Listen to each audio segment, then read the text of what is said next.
For the most part, if you commit a crime, you're supposed to appear before a jury of your peers and face the punishment that the judge deems most suitable. However, some who do the crime simply refuse to do the time.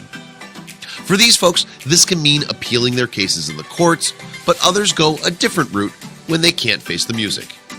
When Frank Freshwaters was sentenced to jail for 20 years, he knew he couldn't stay in the Ohio State Reformatory where he was sentenced.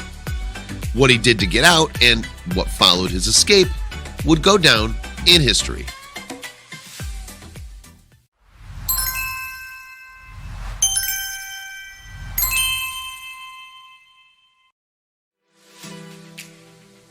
In 1957, nothing could stop the handsome Frank Freshwaters, newly married. He had a great job working in the rubber industry. In fact, Akron, Ohio, where he lived, was considered the rubber capital of the world. Frank's good fortunes and happy life would all go up in smoke one summer night, however. Eugene Flint, an Army veteran and a fellow rubber worker at the plant, had been walking home from the factory when Frank's car came around the bend going dangerously fast. Before Frank could even touch the brake, he struck Flint, whose body flew up into the air and crashed to the ground with devastating force. Flint was dead. And the worst part was that the whole thing happened as his wife and his sons watched from their window across the street from the factory. He started to panic. The speed limit in the area where Frank lived was 30 miles an hour, but he was going well over 50 miles an hour. A jury convicted him of second-degree manslaughter, and he was reprimanded to Ohio State Reformatory. Only he was not prepared for life inside this particularly rough prison. The judge on Frank's case took pity on the man. Since Frank had no prior criminal record and because he pled guilty to his crime, his initial sentence of 20 years was suspended. He could leave prison. Instead of serving hard time, Frank would serve just 5 years probation, but that came with conditions. Frank would have understood the conditions of his probation if he had a lawyer present, but he did not. Because of this, he went ahead and purchased a car and a new driver's license, two things that violated his probation.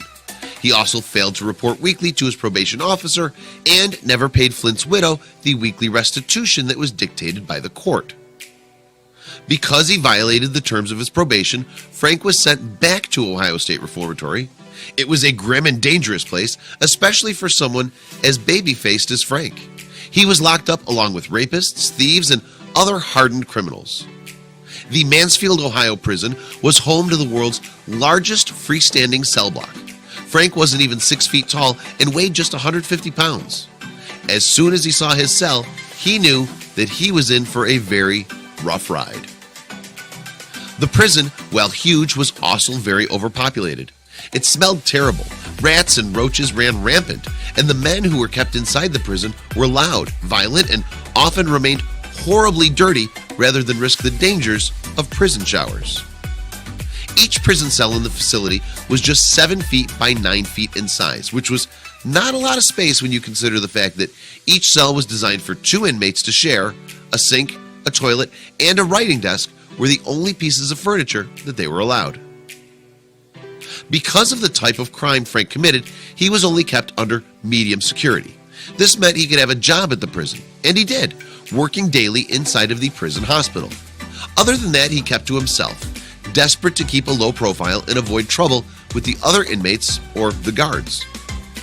Things inside of the prison might have been rough, but outside of the prison, Frank's life wasn't going so well either. After Frank was sent to prison, his wife decided to leave him. She took their sons and decided it was time to leave the state altogether. With nothing left to lose, Frank's mind turned to thoughts of escaping the prison.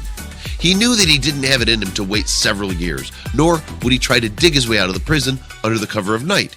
He had another plan altogether. Frank knew that the key to his escape was getting a job working outside on the prison's farmland, and the only way to be posted there was with good behavior. He was awarded a bond of faithful service and trust on September 1st, 1959, and given a spot working outside. His plan was in motion.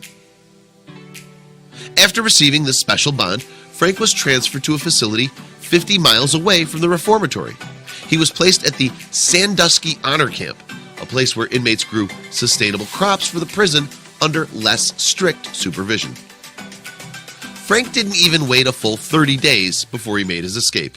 He and another inmate simply walked away from the prison, fled under cover of darkness.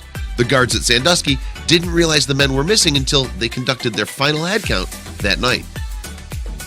It was just that easy. The two men simply walked away from the prison.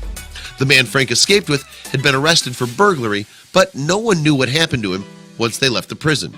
Meanwhile, Frank headed south. For the next 56 years, Frank Freshwaters evaded capture by the authorities. He adopted a new name, William Cox, living in West Virginia first and in Florida after that. He never contacted his family while he was out. He thought he was free. That all changed in 2015. A Brevard County Sheriff's deputy had heard rumors about an escaped convict living in a trailer in the area. The deputy simply knocked on the door and Frank answered.